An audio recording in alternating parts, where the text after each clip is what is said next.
Halo semuanya, di video ini kami akan membahas salah satu materi dari mata kuliah Ekonomi Manajerial, yaitu The Organization of the Firm, yang terdapat pada bab 6. Nah, sebelum masuk ke pembahasannya, kami punya kalimat motivasi nih untuk kalian. Jadi, Edwin Irdanto pernah berkata, "Berjuang dengan perencanaan bukan hanya mimpi. Raih kemenangan Anda tanpa merendahkan orang lain. Dan tetap berwibawa tanpa mengandalkan kekuasaan. Meraih cita-cita tanpa menjatuhkan orang lain." Jadi, di video ini kami akan membahas mengenai metode pengadaan input dan juga contoh soal 62 dan 63. Yuk langsung ke pembahasannya. Yang pertama mengenai peran manajer. Jadi, seorang manajer dapat menggunakan beberapa pendekatan untuk mendapatkan input yang dibutuhkan dalam menghasilkan produk akhir. Contohnya di perusahaan persewaan mobil. Salah satu input yang dibutuhkan untuk menghasilkan output adalah servis mobil, seperti ganti oli, pekerjaan pelumasan, tune-up mobil, dan sejenisnya. Jadi, manajer memiliki 3 pilihan. Yang pertama, cukup membawa mobil ke perusahaan lain untuk melayani mobil dan membayar harga pasar untuk layanan tersebut. Yang kedua, menandatangani kontrak dengan perusahaan yang melayani mobil dan jika diperlukan membayar harga yang dinegosiasikan untuk layanan tersebut. Dan yang ketiga, membuat divisi khusus untuk melayani mobil di dalam perusahaan. Jadi, masing-masing metode servis mobil ini umumnya akan menyiratkan fungsi biaya yang berbeda untuk menghasilkan layanan persewaan mobil. Dan tugas manajer adalah memilih metode yang meminimalkan biaya sebelum kita memeriksa bagaimana menentukan metode terbaik untuk memperoleh jenis input tertentu. Ada baiknya untuk memberikan gambaran luas tentang ketiga metode dalam memperoleh input ini. Proses pembelian material merupakan salah satu aktivitas penting dalam suatu supply chain dan dapat memberikan pengaruh yang cukup besar pada kinerja suatu perusahaan. Kegiatan pembelian material yang tepat diharapkan dapat mengurangi biaya produksi dan menjaga level stok tetap di posisi yang aman atau tidak berlebihan maupun kekurangan, sehingga perusahaan dapat secara fleksibel masuk ke pasar. Dalam hal ini, manajer dapat menggunakan beberapa pendekatan melalui metode untuk memperoleh material yang dibutuhkan pada proses produksi perusahaannya. Apa saja metodenya? Yang pertama yaitu spot exchange. Jadi, manajer dapat memperoleh material dengan menggunakan metode ini, yang dimana metode ini terjadi ketika pembeli dan penjual material bertemu dan melakukan transaksi pertukaran atau jual beli tanpa adanya ikatan kontrak yang formal. Dengan metode ini, pembeli dan penjual tidak perlu saling tahu dan mengenal satu sama lain. Misalnya, seorang tukang jahit membeli kain di sebuah toko kain dan kemudian membayar kain-kain tersebut sesuai total harganya.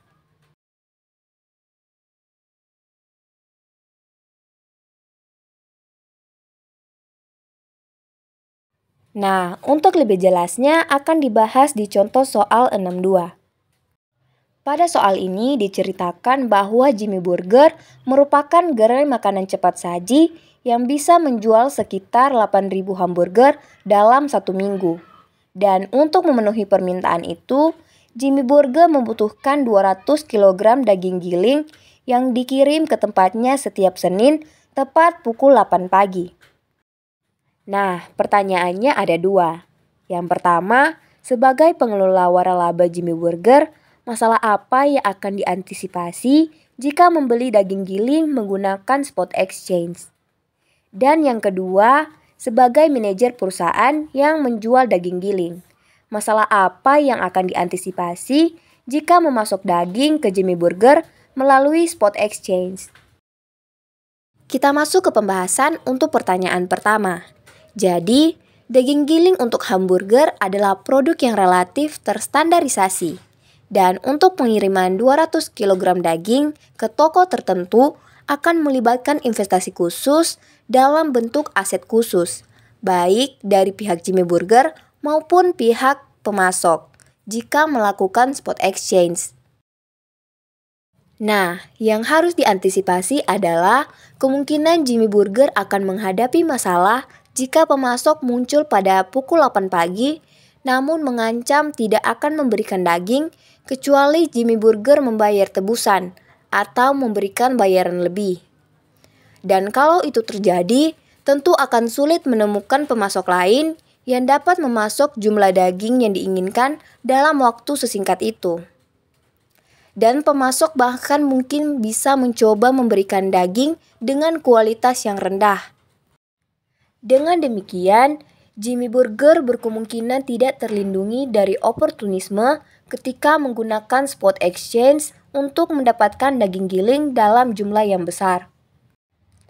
Dengan demikian, Jimmy Burger berkemungkinan tidak terlindungi dari oportunisme ketika menggunakan spot exchange untuk mendapatkan daging giling dalam jumlah yang besar. Selanjutnya pembahasan untuk pertanyaan kedua. Jadi, dengan muncul di Jimmy Burger pada pukul 8 pagi dan membawa 200 kg daging, pemasok melakukan investasi khusus untuk menjualnya ke Jimmy Burger. Dan konsekuensinya, pemasok juga berpotensi mendapatkan masalah. Misalkan, Jimmy Burger berperilaku oportunistik dengan meminta 10 pemasok lain untuk datang dengan 200 kg daging pada pukul 8 pagi juga. Karena setiap pemasok lebih suka memberikan dagingnya dengan harga yang murah daripada membiarkannya rusak, Jimmy Burger bisa saja memanfaatkan kesempatan ini untuk bersikap oportunistik, seperti melakukan tawar-menawar dengan banyak pemasok di waktu yang bersamaan untuk mendapatkan daging dengan harga yang lebih murah. Dalam hal ini, setiap pemasok berisiko menjual daging dengan harga yang murah atau tidak sama sekali, karena tidak terlindungi dari oportunisme dengan menggunakan metode spot exchange. Dari penjelasan tadi, bisa disimpulkan keuntungan dan kelemahan menggunakan metode spot exchange. Yang pertama untuk keuntungannya, karena tidak diperlukannya ikatan kontrak yang formal. Jadi, manajer dapat dengan mudah dan fleksibel mengubah kuantitas maupun jenis-jenis input yang dibeli berdasarkan kebutuhan pasar.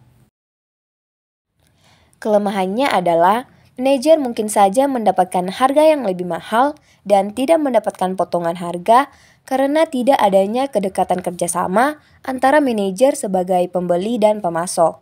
Selain itu, kualitas material pun dapat mengalami perubahan karena pemasok yang berbeda-beda. Metode spot exchange cocok digunakan jika manajer ingin mendapatkan material yang selalu bagus dengan harga yang terjangkau, karena pasti banyak yang menjual material tersebut. Sehingga, jika penjual pertama mencoba untuk menjual di atas harga pasar, manajer dapat memilih untuk membeli material dari penjual lainnya.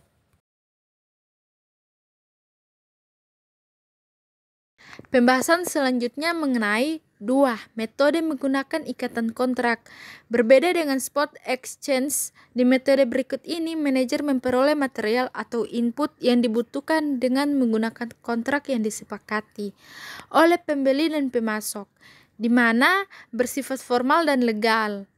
Dalam sebuah kontrak, terdapat istilah yang mana kedua belah pihak setuju untuk bekerja sama pada suatu periode tertentu.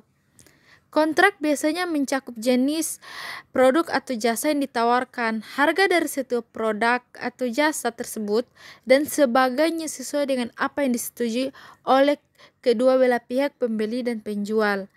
Contohnya, penjual tersebut memilih untuk membuat proses pembeliannya lebih formal dengan toko kain A.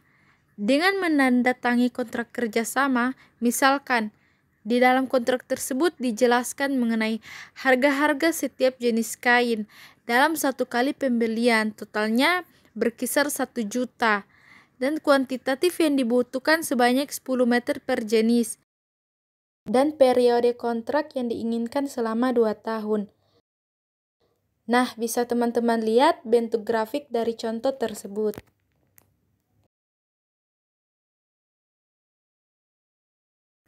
Nah, selanjutnya biaya transaksi. Selain harga yang harus dibayarkan untuk mendapatkan material, dalam proses pembelian material manajer juga terbebankan biaya-biaya lain di luar biaya yang harus dibayarkan ke supplier material, yaitu biaya transaksi.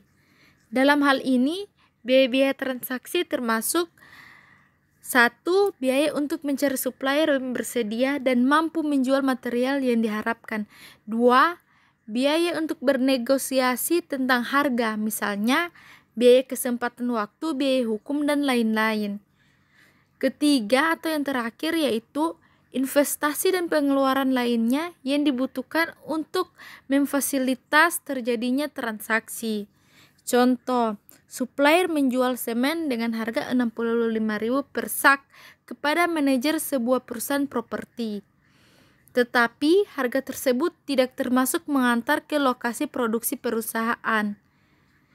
Itu berarti manajer terbeban biaya transaksi, yaitu biaya pengantaran dari lokasi supplier ke lokasi proyek, yaitu bensin, mobil, pegawai pengantaran, dan lain-lain. Biaya-biaya transaksi akan mempengaruhi level optimal pembelian material atau input. Lebih lanjut, tidak semua biaya transaksi penting terlihat yang jelas. Hal ini terjadi berhubungan dengan adanya hubungan kerjasama antara pembeli dan penjual yang disebut investasi khusus.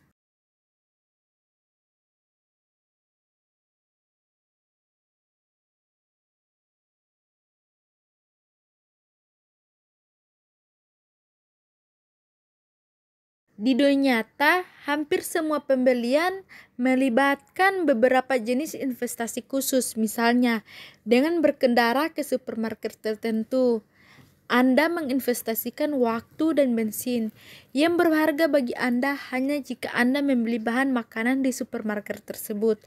Lalu, mengapa konsumen tidak mendatangani kontrak dengan supermarket untuk mencegah supermarket terlibat dalam oportunisme begitu mereka berada di dalam toko? Nah, penjelasan dari jawabannya yaitu biaya mengemudi ke supermarket lain jika Anda ditahan relatif rendah. Kasir mungkin dapat mengambil beberapa sen ekstra untuk sekaling kacang tetapi tidak lebih. Dengan demikian, ketika investasi khusus melibatkan hanya sejumlah kecil uang, potensi biaya ditahan sangat rendah dibandingkan dengan biaya menulis kontrak untuk melindungi dari oportunisme tersebut. Tidak masuk akal membayar pengacara $200 untuk menulis kontrak yang berpotensi menghemat hanya beberapa sen. Selain itu, ketika hanya keuntungan kecil yang dapat direalisasikan dengan terlibat dalam perilaku oportunistik, supermarket kemungkinan besar tidak tertarik untuk menahan pelanggan. Jika supermarket mencoba mengambil keuntungan dari investasi khusus pelanggan yang sangat kecil, pelanggan dapat mengancam untuk memberitahu orang lain agar tidak pernah berbelanja di toko ini. Dalam hal ini, tambahan beberapa sen yang diambil dari pelanggan tidak akan sebanding dengan bisnis yang hilang di masa depan.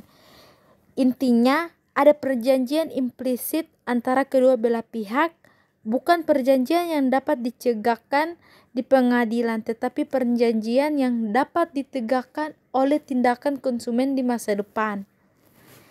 Jadi, ketika keuntungan dari perilaku oportunistik kecil dibandingkan dengan biaya pembuatan kontrak formal tidak akan muncul. Namun, ketika keuntungan dari oportunisme cukup besar, kontrak formal diperlukan untuk mencegah perilaku oportunistik. Nah, selanjutnya terdapat keuntungan dan kelemahan material dengan ikatan kontrak, yaitu yang pertama, dengan menggunakan kontrak perusahaan atau pembeli dapat lebih menspesialisasikan atau memfokuskan kegiatannya yang memberikan added value. karena untuk hal material telah diambil alih oleh perusahaan lain atau pemasok. Yang kedua, sedangkan kelemahan metode ini adalah mahal untuk membuat sebuah kontrak karena membutuhkan biaya legal atau notaris dan membutuhkan waktu yang cukup lama untuk menuliskan spesifikasi dan tanggung jawab kedua belah pihak secara detail. Selain itu, metode ini juga kurang fleksibel dan sangat susah untuk mengatasi kemungkinan-kemungkinan yang bisa terjadi di masa depan, di luar apa yang tertuang pada kontrak. Mengingat masalah atau hold up atau oportunis dan kebutuhan untuk selalu bernegosiasi tentang harga material, maka penjual dan pembeli dapat bekerja sama dengan menggunakan kontrak karena di dalam kontrak akan tertera harga material sebelum pihak-pihak ini melakukan investasi khusus, sehingga akan mengurangi kemungkinan masalah hold up terjadi. Kontrak juga memiliki jangka waktu kerjasama yang jelas, misalnya 3 tahun, sehingga pihak-pihak terkait dapat mengetahui periode kerjasama dan bertanggung jawab untuk memberikan yang terbaik selama periode kerjasama tersebut. Sekian pembahasan materi dari kami. Terima kasih buat teman-teman yang telah menonton dan semoga pembahasan kami bermanfaat. See you on next video. Bye-bye.